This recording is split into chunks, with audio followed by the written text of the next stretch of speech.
Picture this. You're a 30-year-old crypto CEO.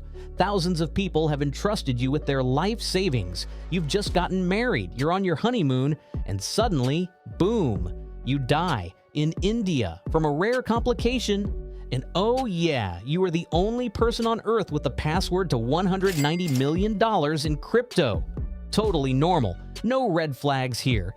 This is the true story of Gerald Cotten, a Canadian entrepreneur who went from running the country's largest cryptocurrency exchange to becoming the subject of global conspiracy theories, Reddit manhunts, and one Netflix documentary with ominous piano music. Let's back up. In 2013, Gerald Cotten co-founded Quadriga CX, a crypto exchange with a name that sounds like a spaceship and a business model that relied heavily on trust. People signed up, deposited their funds, and just assumed the whole thing wasn't being run out of a coffee shop with one guy holding the keys. Spoiler alert, it was.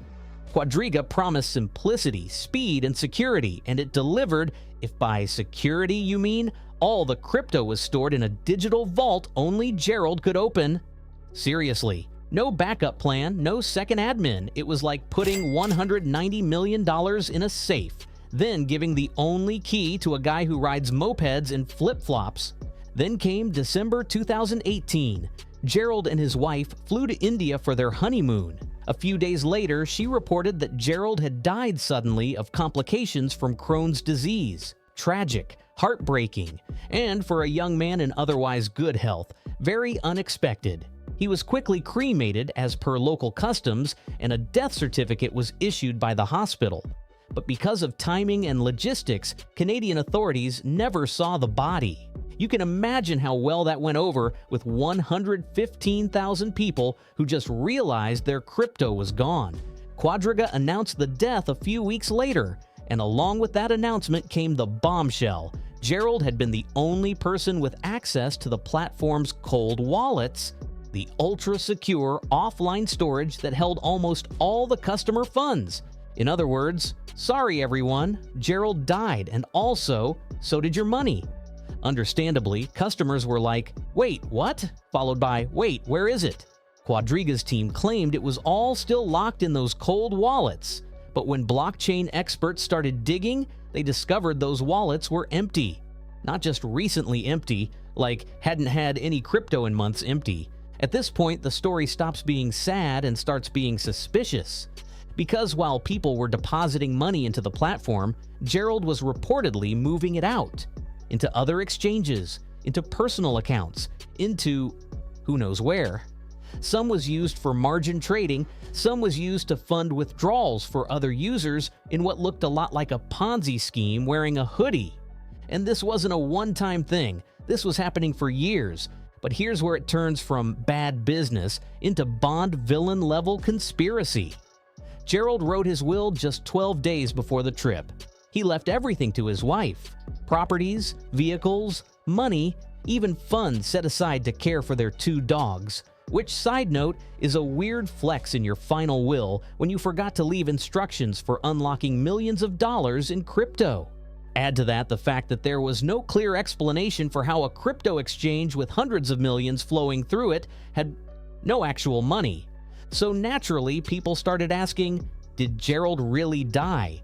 I mean, if you were going to fake your own death, you'd probably want to do it somewhere far from home, in a country where cremation is standard and where delays in international coordination make things extra complicated to verify. And if you wanted to take it a step further, you might write your will right before your trip, leave everything to your spouse, and make sure you're the only one with access to the digital vault. I'm not saying that's what happened. I'm just saying if you wanted to disappear with $190 million, this would be a pretty solid playbook. To this day, there are entire threads online tracking supposed Gerald sightings, from Southeast Asia to remote beaches, like he's some kind of financial Bigfoot with a MacBook. And what about the money? It's still gone. Investigators found signs of it being moved, traded, and even laundered, but the vast majority of the funds vanished. Like your confidence during a first date when they say, I don't really believe in crypto or the moon landing. Canadian regulators opened an investigation. Some funds were recovered, Gerald's widow cooperated and even returned some assets, but no criminal charges were filed, and the case closed, technically. But in the court of public opinion, and definitely in the comments section, the verdict is far from settled. Was Gerald a brilliant young CEO who died tragically young, leaving behind a financial mess no one else could fix? Or was he the smoothest exit scam in crypto history? Nobody knows. What we do know is this: $190 million in user funds disappeared. One man held the keys, and the system was built on trust, vibes, and a complete lack of common sense. Let this be a lesson. Don't put your life savings in a platform where one dude can disappear with it, like a magician pulling a rabbit out of your retirement account. And if you're running a company, maybe, just maybe, have a backup plan that doesn't involve "hope Gerald doesn't die in India." So next time someone offers to hold your crypto super safely, ask them two things: how many people have access, and what's their life expectancy?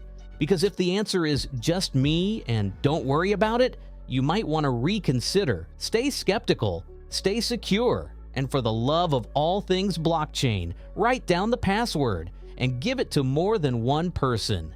Subscribe for more real-life money mysteries. And remember, in crypto, it's not just volatility you have to watch out for. It's vanishing acts.